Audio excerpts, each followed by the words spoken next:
Family, what's going on? We are like 1 week away from the Flavor Fest Leadership Conference, the big main one that's in sunny Tampa, Florida, November the 2nd through the 4th. So hopefully you guys are watching this before that, and so maybe you still have a chance to tap in. And here's the good news. Even if you can't come to Flavor Fest like in person, we are going to have a virtual option available. It's on the website, flavorfest.org, so you could still tap into all the general sessions, the workshops that happen in the auditorium, not all the ones in all the other rooms, just the auditorium one, and the concerts. And so you're still going to be able to tap into like the majority of everything that's going on, minus the food and the fellowship and the mural festival. And there's some stuff you won't be able to, but still, you're going to be able to get some great essence, and you can tap in and watch the virtual conference and plug into it or watch parts of it and watch it later on the replay. And so it is going to be a fire weekend. If you don't know the details, go to flavorfest.org. We have so many exciting things that are happening next weekend. We're starting it off on Thursday night, and we have Tony Gaskins is going to be our speaker. Remix Worship from Crossover Church is going to be doing worship as well. It is going to be a night you don't want to miss. There's going to be an urban fashion show. There's going to be a surprise guest artist. I'm not even going to tell you. And then on Friday and Saturday, of course, we have amazing general sessions and workshops that are happening during the day. We have 7 workshop tracks that are taking place all around the building. We got some incredible speakers. We're doing a 7-on-7, 7 speakers speaking for 7 minutes. That's on Friday. Saturday morning, we're doing a panel to celebrate 50 years of hip-hop. And so my guy, Christopher Play Martin from Kid and Play, is going to be on the panel with me. We got my guy, KJ52, is going to be on the panel. Miles Minnick is going to be on the panel. We got like 3 generations of hip-hop is going to be on the panel. So we're doing an outreach Saturday afternoon. We have a mural festival that's happening the entire weekend on the west side of our building. There's about 9 mural artists that are flying in from around the world, some of the best out there, led by my guy Cam Warner from San Francisco. It is going to be fire. The art, the breakdancing battle, the beat battle, the 16-bar challenge from Rapzilla. Trackstars is doing the beat battle. Man, there's so many incredible elements, so many incredible artists that are going to be there and speakers. And we got Social Club. We got Miles Minnick. We got Gabbana is coming. We got Dayton and the Menace Movement, KJ52, so many others. Go to the website and check it out. There's like 30-plus artists, flavorfest.org. Well, today, guys, we have a very, very special guest. It's my favorite person in the world, for real. It's my favorite. My best friend's going to be on me today. So don't go nowhere. Tap in. And by the way, hey, if you're not subscribed to the channel, subscribe. Go ahead and like this video. Push it up on the algorithm a little bit. And here we go. Welcome to the Flavor Fest Urban Leadership Podcast, where we talk to innovative artists, creative pastors, church planners, entrepreneurs, and people creating movements. Our goal is to inspire and equip you in ministry, music, and the marketplace. I'm your host, Tommy Urban D. Kyllonen. Here we are, guys. I am here with my bestest friend, my bestie. If you don't know, this is my wife, Lucy. Hey, everyone. Kyllonen. She is my wife, so she's a pastor's wife. She's an artist's wife. That's a unique, that takes extra love. She's a mom. She is a leader. She is a life coach. She is a lot of amazing things. Thank you. I appreciate that. It's good to have you here. Good to be here. This is your first podcast with me.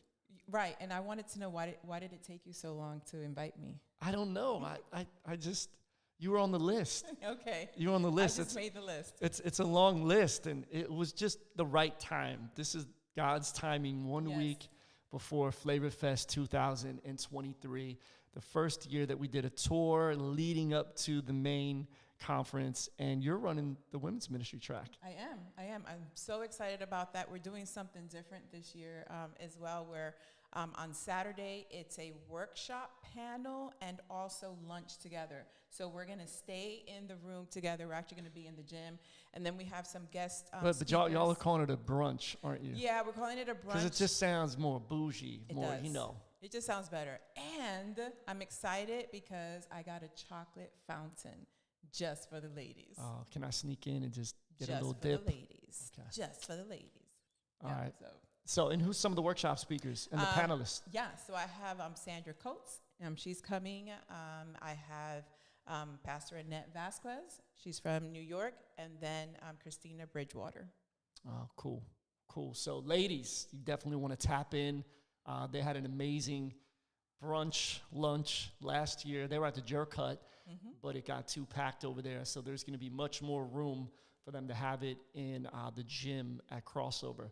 So there's still time for you to register. Even if you want to just do a one-day pass, you can do that. That's just for Saturday. Right, just for Saturday. And I want to say this, like I have a soft spot when it comes to women that are in leadership, women in ministry, because I know how lonely it can be, and I also know the challenges that you face. And so we pray over this, and we design this specifically for women who are in leadership roles. Yeah. So I know some of the people that are watching or listening to the podcast, since this is your first time on here, Right. They might not know, they might know you're Pastor Tommy's wife, Urban D's wife, but tell them a little bit about like where you were from, just a little bit of your story, your journey to faith and to leadership. Oh, wow. Okay. So I'm a New Yorican. That What? means that I was born and raised in New York. My parents from Puerto Rico. And I lived there till I was 19. I moved here when I came to college. We went to Southeastern College. That's where I met Tommy. And I think my faith journey just kind of begins as a kid. My aunt used to take us to church. My very first church was Love Gospel in the Bronx. So that was my first church. You know, and then you get a little bit older and you kind of stray away, and church isn't as cool or as much fun anymore. But I had a turning point when I was 17. It was my senior year in high school because I was failing, right? And that's not like me. And, you know, really, my parents were really disappointed in me and my grades. And I was cutting class and just like, you know, when you feel like you have no purpose and what's the point of life? And so that's kind of where I was at, just kind of rebellious, didn't want to do anything. But when I found out that, hey, I'm failing, I was like, oh no, I'm not staying back. I want to get out of here. So for me, that was my turning point academically and also spiritually, because I realized I don't want to be left behind. I don't want to get stuck. I'm seeing how my other friends are turning out, and I didn't want that for myself. I've always believed in God and always believed that his hand was upon my life. So then I decided to go to Southeastern College. And I'm glad you did. Yes, that's right. So moved here, didn't expect to stay here. We both, especially I met him my junior year, and I had no intention of staying in Florida. I always thought I was going to go back to New York. But anyways, that's a long story. This is our history. We met my junior year. We got married after 3.5 years of dating. It was long dating. Good things come to those who wait. Yes, we took our time. We wanted to finish school, and we wanted to make sure that we were in God's will. Yeah. And we were young. We were super young, so we weren't like in a super rush. There was other people that were still in school. Some of our friends that decided to like get married during the summer, and then they came back to school, and it was just a little weird, and it was kind of hard to launch as a marriage and a new family when you're still like in school, still hanging out with all your friends that they're all still like not married, living in the dorms on campus. So it was like we didn't really want that. We're like, we could be patient, we could wait. We're still young. So people that are out there that are young, you don't always have to rush it. Right. You know, don't rush a good thing. At the same time, like those that might be a little older, you don't have to wait 3 years. Like if you're like 35 or 45 or something like that. Like, but we were like early 20s at the time, and so we're just like, all right, we got our whole lives ahead of us. And I was still finding myself. Like I was still trying to figure out like not only who God is, like as a person, like who is he, but who am I? Like what's my purpose in life? So for me, it was important to have a good foundation. Like I came specifically to Southeastern, not just for the biblical education component, but I think I was looking for God and for myself, who I was. Yeah, so then we graduated, we got married, we moved to Tampa. God didn't open up the door up north. And we came to Tampa, and I launched the youth ministry. With you by my side, I was working at the church, not always getting paid, but my music was filling in the gaps. But you were the one that had the stable, solid job. So that first, 7 years that we were here at the church, you were working somewhere else. Right. And so talk a little bit to people out there that might, their spouse is in ministry full-time, but they're not. They're in the marketplace, and sometimes that can have its challenges. And talk about that season a little bit and how you navigated that, and then just how there was that surprise. You weren't even planning to come work at the church, right. But yeah. I was very career driven. Like I got my bachelor's degree, then I got my master's in counseling. I stopped there because I was like, I'm done with school. But Dr. Lucy. No, I was just like, I can't do it. My brain was fried by then. But I was very career driven, and so I wanted to be a therapist. I wasn't sure if I was going to have my own practice one day, but I knew that I was in my right lane, right? I was counseling actually at-risk youth, at-risk teenage girls. I loved it. I was in several different roles. I was a juvenile probation officer at one point, case manager, manager of a girls' center. So just a lot of different roles in that time period. So very career-driven. I was making good money. I was so, excited. So that's where my mindset was, like, what more can I do here in this field? And I'd say, the latter part of those years is when I started to feel kind of like a nudge. And I was like, no. No, because I knew what that meant. I saw you, and I saw what you were doing. And even though there was a part of me that wished I could be doing what you were doing, at the same time, I'm like, it's a huge commitment, and it's a sacrifice. I was the breadwinner in that season, and so I just thought, this isn't going to work. We both can't be in ministry, at the same time.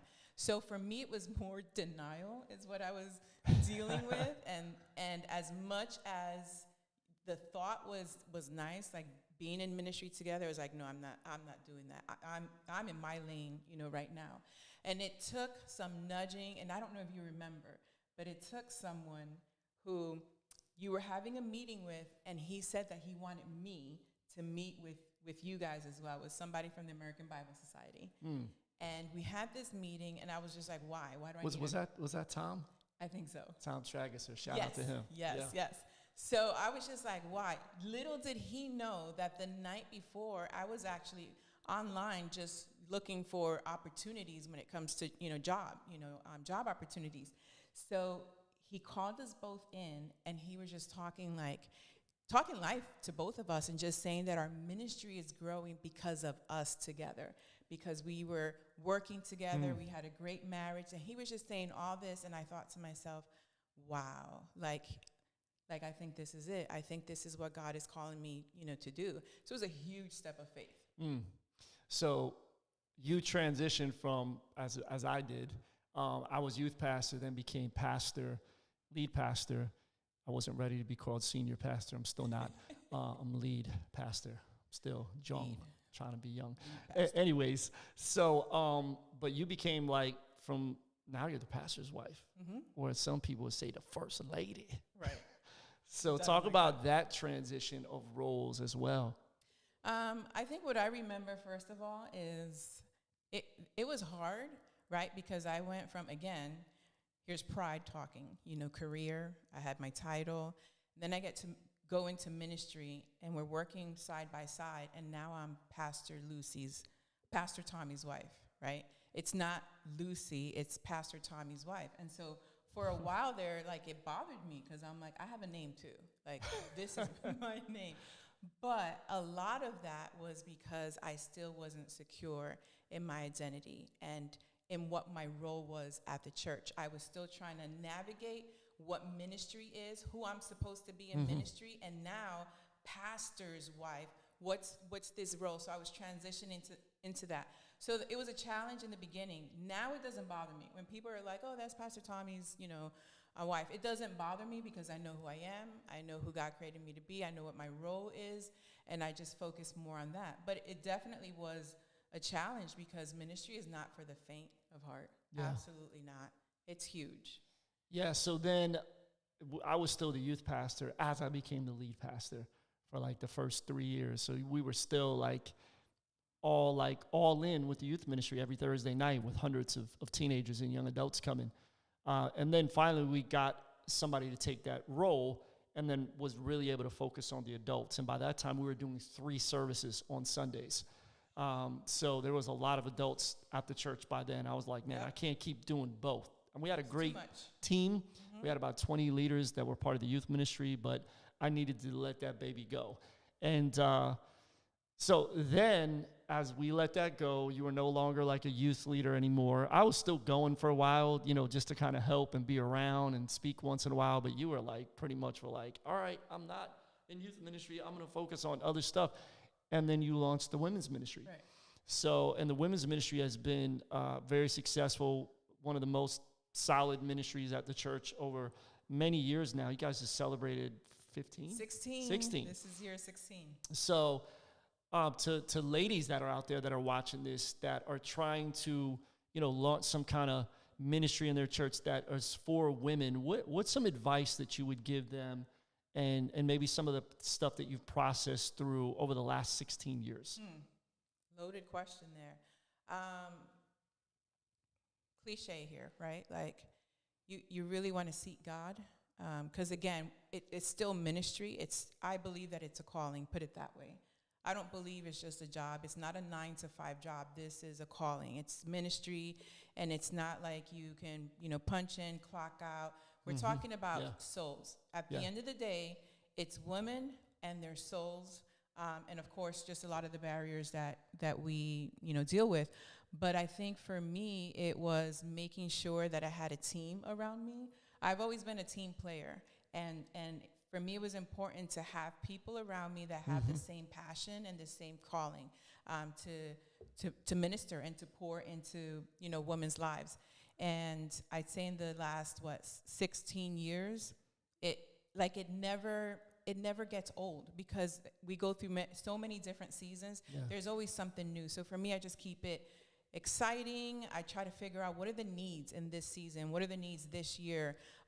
We do different things. We don't just sit around and talk. Like in the beginning, that's what most people thought, right? With women's ministry, sit around together and sing, kumbaya and cry. And I think it's so much more than that, and so many different needs. And especially now, you have entrepreneurs, you have business leaders. Like there's so much that you can, do, and it's really about empowering women, where they're at, so that they can bloom with where they've been planted. So what's some of the most like you said, you're always changing, doing new exciting things. So what's some of the things you've done post-pandemic in the women's ministry that's been like really successful? So post-pandemic, we've done this twice already. We did the yacht Starship, which is like a dinner cruise here in the Tampa Bay area. So that's a lot of fun. The ladies love it. But you did it at lunch, and it was a brunch. Right, that's right. This year was a brunch. Last year was a dinner cruise. Yeah. So, that's been neat. The ladies love it, right? I had close to 85 ladies, come out for that.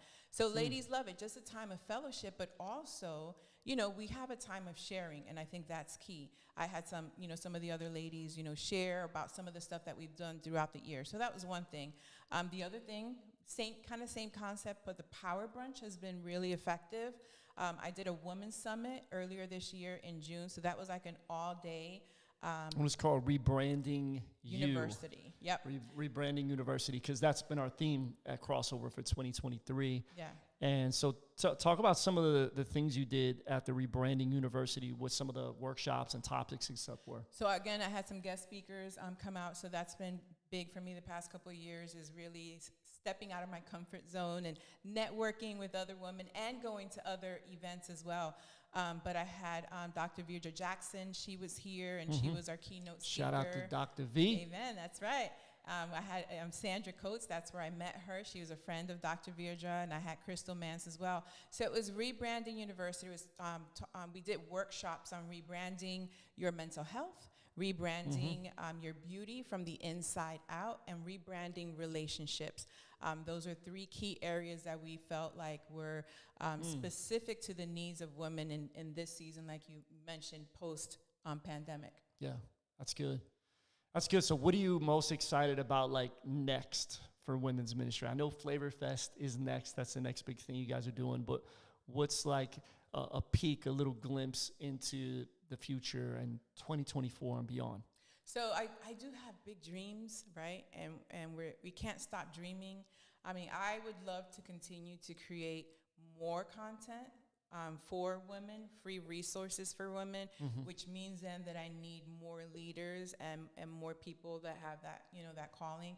So one of my things that I want to do is to create another, it's a creative team, put it that way. It's going to be more of creatives that are creating content so that we can offer more resources for ladies, whether it's online, in person, virtually, just try to offer a lot more content.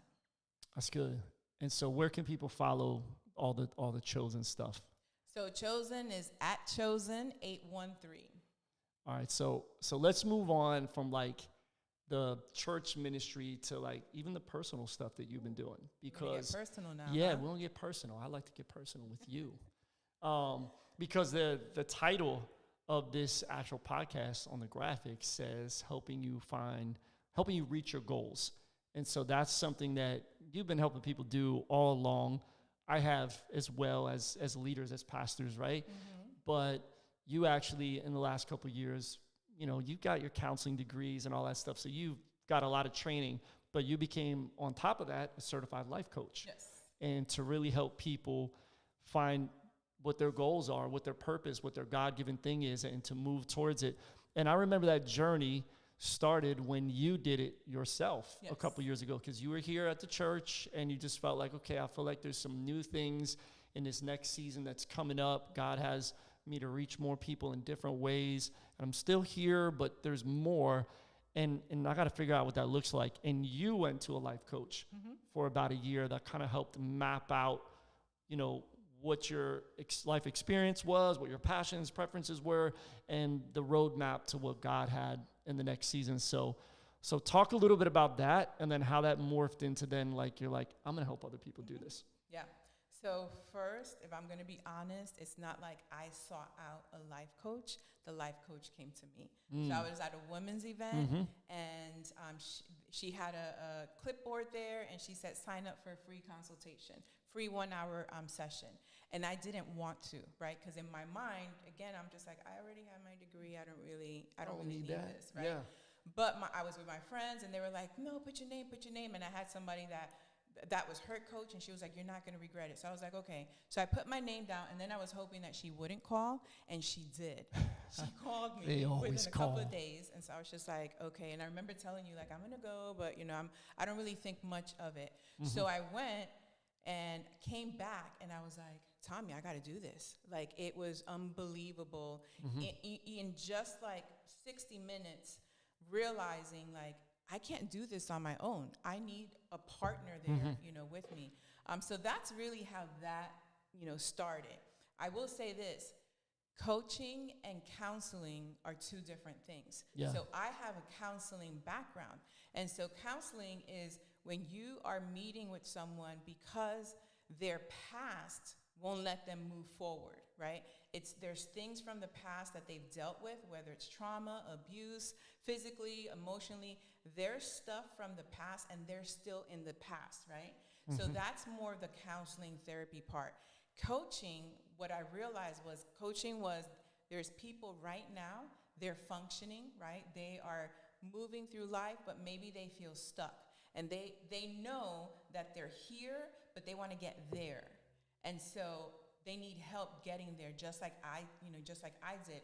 So I was fascinated, to be honest with you, with the coaching piece of it, because I think as been in ministry for so long, you get to a point, and this is really what happened during the pandemic, you kind of get to a point, to be honest with you, that I want to help people that want the help. Yeah. We've been doing this for Yeah. so long, and you just get burned out sometimes after a while, or you get tired of trying to coach and mentor and give advice and pray for people and encourage people. And then they don't do anything with it. Right.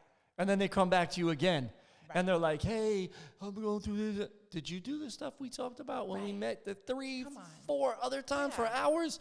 Well, no. See, that's the frustrating part of Yeah. about ministry. But I got to a point where I realized it wasn't wrong for me to feel that way, and wrong for me to now kind of switch to, I'm going to help those that actually want the help. Yeah. That they know I'm here, I'm trying to get there, or I know that there's more, I'm not sure what that is, and I need help getting there. So I'm loving the coaching. I'm doing one-on-one personal coaching, and also group coaching. I just finished a 6-session group this past week, and it's just amazing. I love being a part of people's journey, especially when like they're hungry for it, they're taking the steps, and they have more clarity now and just excited about life again, and giving them hope in that way.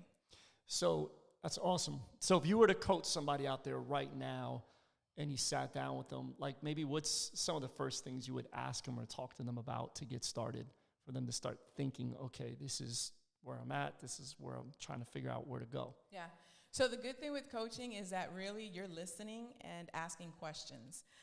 So I like would you're interviewing them, almost like pretty much pulling stuff out of them. Yeah. And, I'd be asking you, like, where are you at right now? And where do you want to be in 3 months from now, in a year from now? What are some things that are really important to your life? How often do you get to enjoy those things? Why or why not? What can you do differently to be able to enjoy these things? And so kind of looking at maybe where they're stuck, looking at maybe some negative self-talk, right? That our self-critic, right? So I'm looking for that. I'm listening to what they're saying to know what questions to ask, and really ask, how badly do you want to change? Like, how committed are you to do this? Because it is a commitment, and you have to want it. You have to want more, and then do the steps to get to more. That's good. That's awesome. So with your coaching stuff, what do you feel like is next? Because you just did another certification. Actually. I did. Yeah. Something you're very excited about. I am. She talks to me about this all the time, y'all. I am. So I got an Enneagram certification, right? And so I want to learn how to incorporate that into my coaching. I'm going to say this. Please don't hit me up with, like, I don't believe in that stuff, or, I haven't done that. Right. Because I know there's some controversy about that. I'm going to tell you right now, for me and my house, like, this has been key, and it has been a game changer. So not only understanding each other and our personality types, but even for our daughters, because I had my daughters do the assessment as well. So I did my Enneagram certification, but I really have to get experience, like, kind of like when you get your degree, right? You get your degree, you get a piece of paper, but now you need the experience. So that's kind of where I'm at right now with that. But it's been a huge, game changer. I'm going to start first with my family, because that's where I've utilized it, and it's changed my parenting and how I respond to my girls based on their, personality, and then just understanding my husband even more. Like, we've been married 27 years, best friends. We have a healthy, good, relationship, but there's some things there that, we're completely different. We're different. Right? Yeah. And sometimes maybe opposites attract. And I know there's stuff that I do that frustrate you, and vice versa. But when you understand each other's personality and the way that he thinks, it's easier for me to extend grace and compassion and forgiveness. And then I'm like, oh, that's just him, because he's a 3 on the Enneagram. So listen, if you don't know what the Enneagram is, and I know a lot of people, even in the urban community, still like it's a unknown concept or a new concept. In essence, it's a personality test that you take, and it's numbered. And so, like, kind of just run everybody through the numbers real quick, what they mean, if you know off the top of your head a little bit. I remember off the top of my head, but like, 1s can be perfectionist, which I'm a 1. She's a 1. Right? And watch out. And let me just say this, that all the numbers, all the 9s correlate to there's 9, right? The nature, yes, Okay. the nature of God. So ones are perfectionists. Two are, I was going to say loyalists. I think they're more like helpers. They go out of their way to help others. Threes, right here, like threes tend to be extroverted. They find value in That's me. producing, creating I'm content. a content creator. Right, doing things, creating being right now. around people. Appearance is important, Yeah. you know, so that's a three. A four is someone who is very sensitive and feels like they can feel everything. And the four is artistic too, right?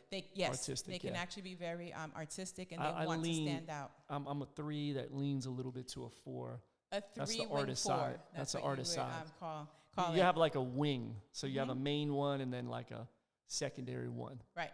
So then you have the five, which fives are more, I'd say, wisdom, right? They research, they kind of investigate things. Six, I believe, is the loyalist.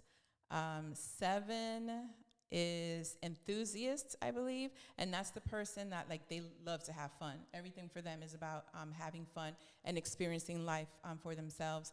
Eight is a challenger, right? They like to challenge things and challenge people. And number nine is the peacemaker. They just want to have peace. So like you said, we are a certain number, and then we have a wing. A wing is either one of the numbers next to you. So I actually am a one, wing two. That's what I realized throughout my certification. So anyways, I think what's important too is that each number also has a core desire. So for me, a number one, my core desire is actually to be good. And so I'm making decisions based on that core desire. I want things to be good or perfect.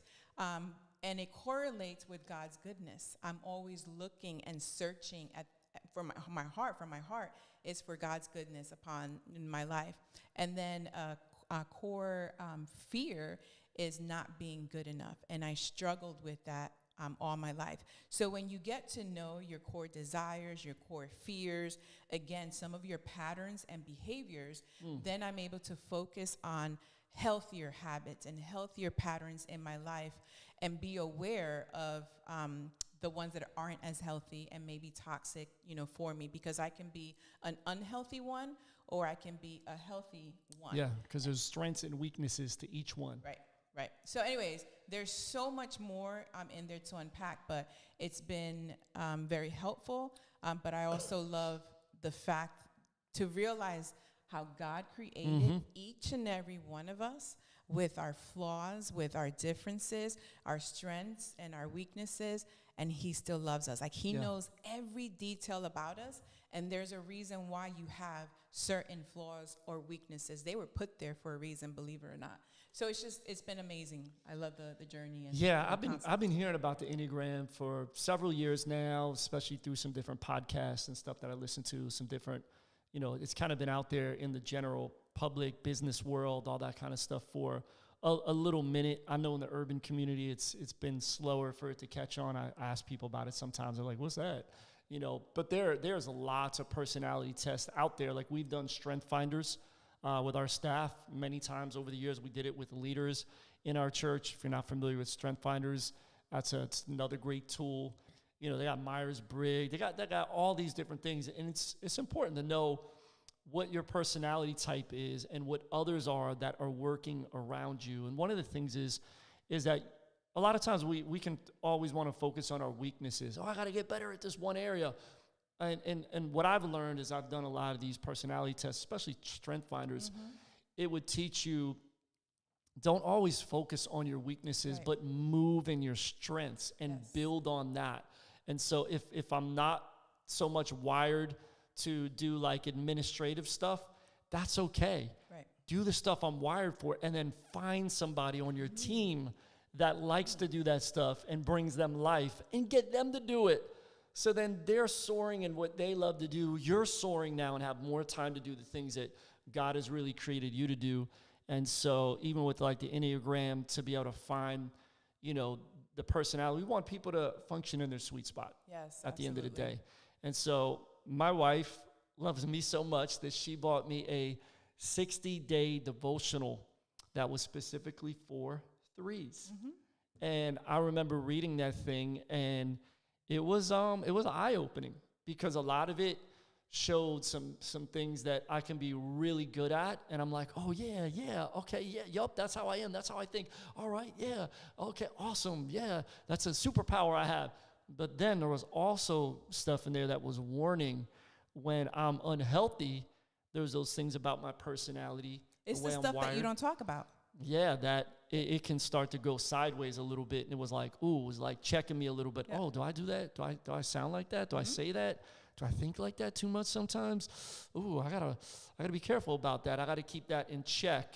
Because obviously any of us, when we get unbalanced, we can go sideways a little bit.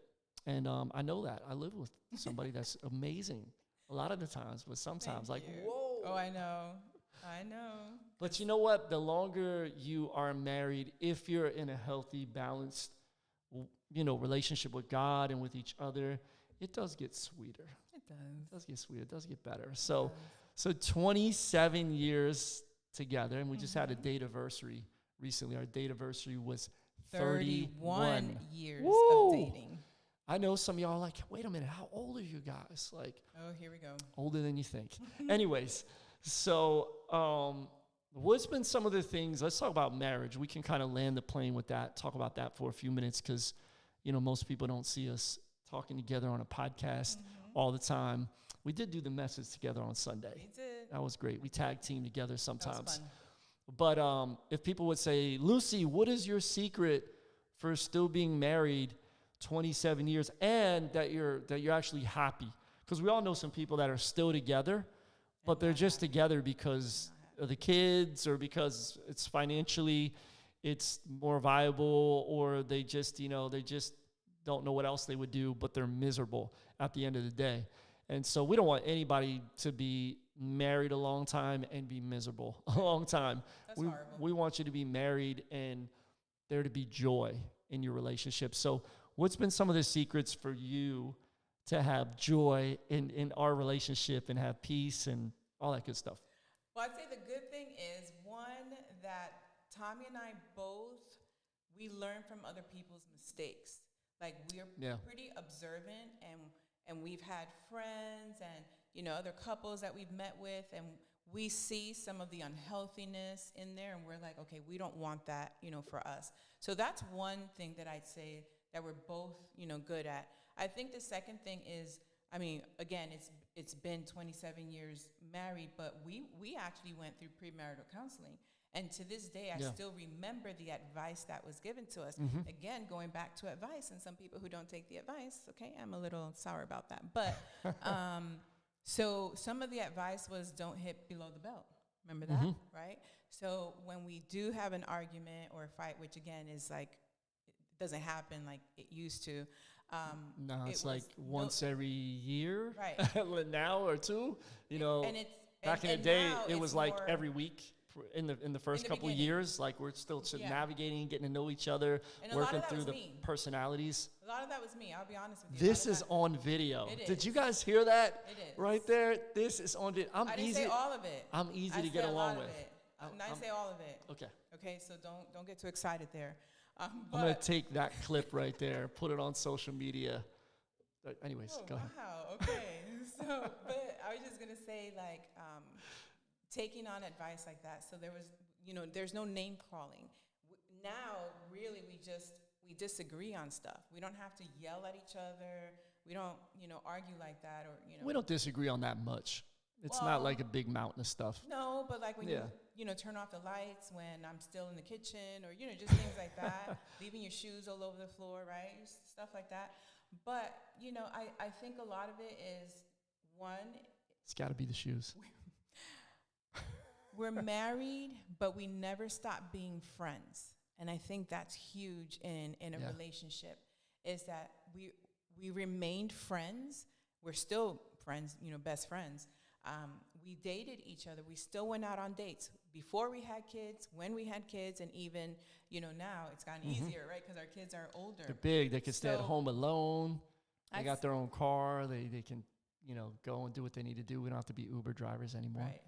So for me, I'd say that that's been key is that we don't disrespect each other. I'm going to say this as a woman was I understood my role as, yes, we're equal, but I'm his helpmate and I'm here to support him.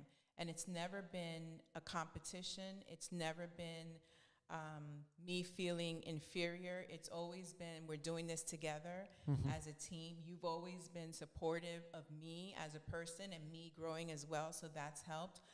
So it's always been that from beginning. We're on the same side. We're not on opposing sides. We're actually on the same side. God is the one that brought us together.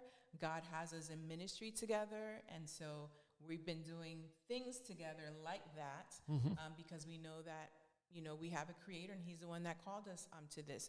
So I honor my husband and I honor the role that he's in and I, respect him. Is it challenging at times? Because you said in the beginning, I'm not just married to a pastor, I'm also married to an artist. Yes, so talk about that a little bit. Oh my goodness. Artists, we can be challenging at times. We can be all over the place, dreamers. Okay, so anyways. Confession here? Yeah. You just said that, right? Yeah. You can be a handful. So it can be at times. Listen, as an artist, he's, he always has ideas. His mind is going a million miles an hour, and I have to put up with that, right? I've got to have grace. You got to admit it's fun sometimes. Sometimes it's fun, and other times I'm like, please, like, can you just come back to reality? Like, this is what's happening right now. Yeah. So there's that element, and there's also the element, like, she balances me out, y'all. I try to. But I think there's also that element of when you are in your creative mode, sometimes that lasts for a season. So he was working on his book for months. That's this whole year, right? How long did it? Yeah, it was pretty much from January till now. I'm still finishing up the video content. It's pretty much done now, but it's been a project. Right. Yeah. So just imagine, because he would come home from work and then he goes straight into his man cave and then he's just working on his book.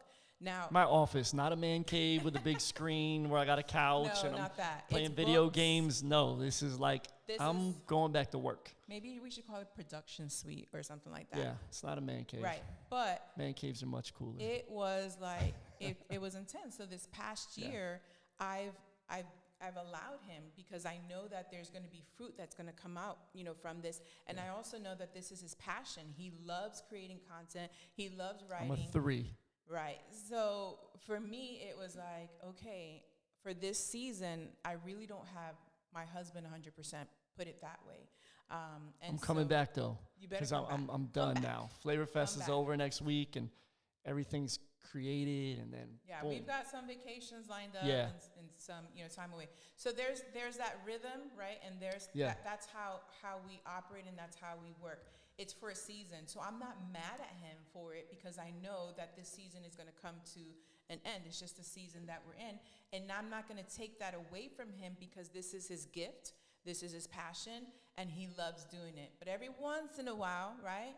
I'm be honest, I'm like, I need you. Like, I need you now, not next week, not like, okay, can you block out some time for me? Like, I need you now. And so that's I think the challenge when it comes to the artist part, and of course the traveling as well.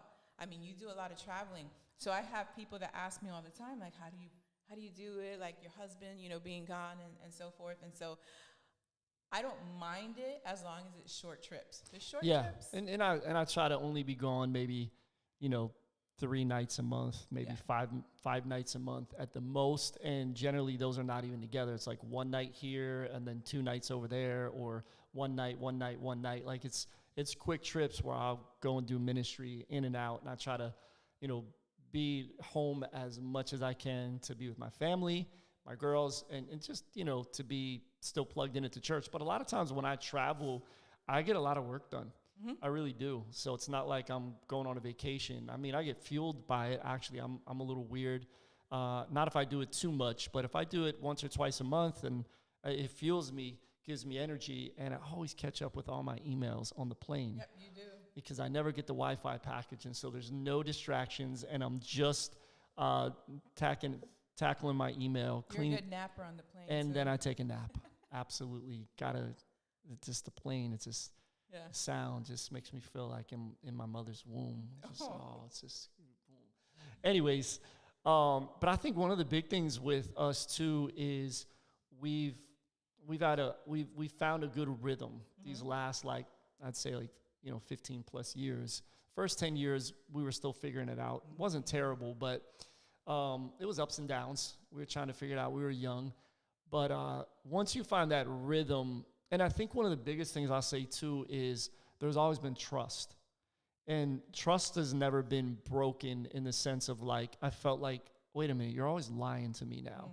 Or you're talking to some guy, or I'm, stepping out and with some girl, or you caught me looking at porn or stuff. There's never been any of those major things. And not saying, like, I know a lot of people watching this, maybe you've fallen in some of those areas and trust has been broken. It can absolutely be rebuilt. Absolutely. But it takes time.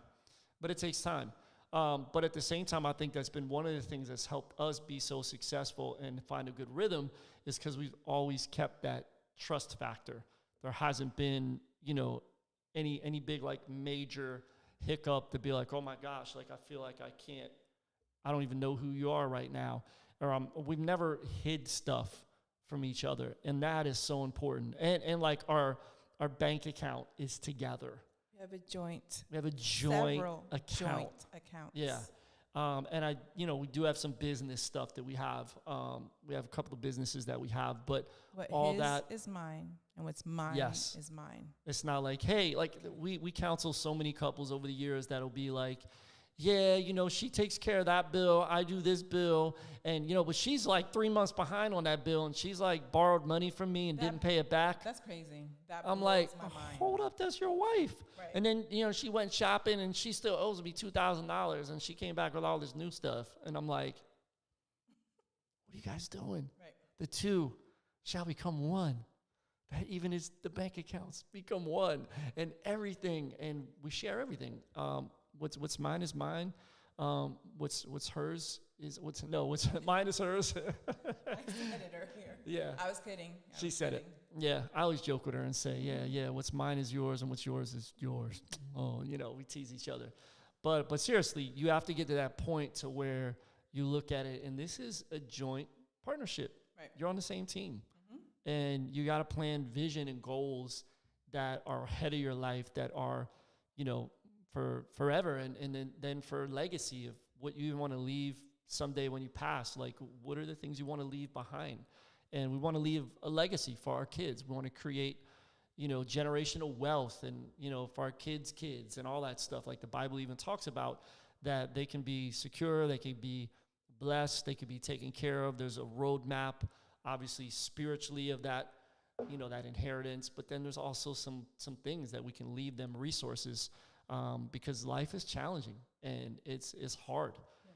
And so, our parents did the best they could, and our grandparents, were from other countries for us, and our parents were here in this country, did the best they could, and now, like, we're trying to continue to take it up to the next level by God's grace, by His help, and to just set our kids up to win. So, yeah. Good stuff. Yeah, so anything else you want to say to the Flavor Fest family, Lucy Kyllonen? Listen, we're excited to have you with us next week. If you're still on the fence, let it be like, how sometimes you're on the fence about doing something or going somewhere, and you're just like, oh, I'm not sure. But then you do it, and it's actually like worth it, and you're like, wow, I needed that, and I didn't realize I needed that. Let Flavor Fest be that for you next week. Every year we pour our heart, our soul, our energy, everything into it. We pray for everybody that's going to be there beforehand. And so I know that if you show up, God's going to show up for you as well. Yeah. You show up, you're going to make it even better. It's a big family reunion, and there's people you're going to see that you probably know, and then there's a bunch of people that you're going to meet, connect with, and build lifelong relationships. And that's really one of the key important things that Flavor Fest is. There's so much great networking and partnership that comes out of it, collaboration. Feels like a family reunion. Yeah, and it's like there's nowhere else really in the world that's quite like this, where you have all these urban ministry leaders from around the country, from all kinds of different spaces coming together. So many artists from all different kinds of spaces coming together, so many entrepreneurs, and of course, a lot of those things, they all morph together because I'm all three of those things, ministry, leader, artist, and entrepreneur. And there's so many like-minded people. I know a lot of times when we go to conferences and even denominational things that some of you might be involved in, sometimes you have to feel like you're explaining over and over again what you do, and people are still like, so what is that? What is that like? You know, but I've heard so many people say when they come to Flavor Fest, they don't have to like explain it. Everybody gets it, and everybody is doing some similar work, and we can learn from each other. And there's so many great relationships and partnerships and ministry collaborations that have happened as a result of Flavor Fest with churches and pastors and leaders, as well as artists getting signed. There was an artist that got signed last year that was just doing a 5-minute set as an indie artist, and one of the major labels was here and signed him. And they still haven't announced who that is, so we can't tell you yet. We can't tell you yet. Maybe they're going to announce it at Flavor Fest. We'll see. But there's been a lot of cool stories over the years, and we love that because one of my gifts is being a connector. My wife is a connector as well, and we want to connect you to others and connect you to information to help you guys win in your marriage, in your ministry, with the things that you're doing. We want the best for you. So Lucy, tell everybody where they personally can find you, because we talked about C.H.O.S.E.N, but how can they find Lucy K? Really easy, Lucy K813 on Facebook and on Instagram. And you have a website. I do. That is lucyk.me. M-E, lucyk.me. So if you want to learn anything about her life coaching or all that stuff, the groups that she has, she just had an amazing group with a bunch of ladies that were in it for 6 weeks and walked them through some great curriculum. So lucyk.me. And I am Urban D813 as well. So, hey, guys, we're super excited to see many of you coming up next week at Flavor Fest 2023 right here in Tampa. And again, if you didn't catch the very beginning of the podcast, I shared that there is going to be a live stream opportunity. You can purchase the live stream for a very affordable price. It's not that much for you to tap in if you can't come in person. I realize like it's expensive to travel and inflation is hitting a lot of people. So maybe you can't make it this year, or your schedule's too crazy. But you can still tap in on the live stream. You could do the whole conference, or you could just do the concerts or one of the concert nights. There's several different options on the website, flavorfest.org. So we love you guys, and we are looking forward to seeing you in Tampa, Florida, or on the live stream. Let's go. That's right. Take care. Thanks for tuning into the Flavor Fest Urban Leadership Podcast. Stay connected with us on social media at Urban D813 and at Flavor Fest. We'll talk to you guys next week. Peace and God bless.